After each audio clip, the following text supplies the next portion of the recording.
magpapatuloy ang alitan ni na Arlene at ng kanyang kuya Arnel. Bakit parang binabaliktad mo lang yung kanin tula mo? Hindi ka naman kumakain ah. Ngayon ako kuya, nag-iinarte na naman yan. Natuloy ng taga-bukid pero ayaw kumain ng gulay.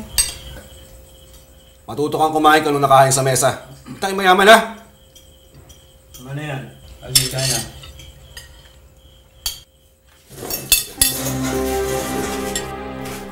Kapag tutumate ng ganyan, ha?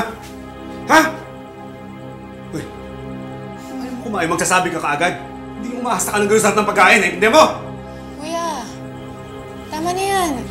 Kawawa naman yung bata eh. Wala namang kasalanan eh. Wala kang pakialam dito! Ha? Wala kang karapat ng pakialaman ako. Kuya, nasasaktan na yung bata eh. Adel, tama na yan. Ang bait mo naman. Bakit? Kailan ka nagkaroon ng pakialam sa pamilyang to?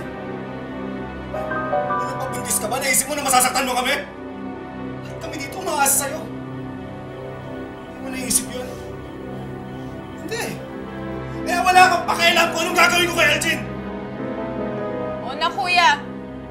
Kung nagkamali ako, alam kong galit na galit ka sa akin. Pero kahit na galit ka sa akin, huwag mo naman idama yung bata. Wala mo kasalanan yung bata. Gusto mo? Ibaalin ko sa'yo yung galit ko! Ano ba? Hindi ba kayo titigil? Ha? At wala kayong pinipiling lugar? Dito sa harap ng lamesa? Sa harapan ko? Ayaw niyo talagang magpaawat, ha? Ito, baka mo. Ito sa'yo. Sige! Patayan kayo! Sige!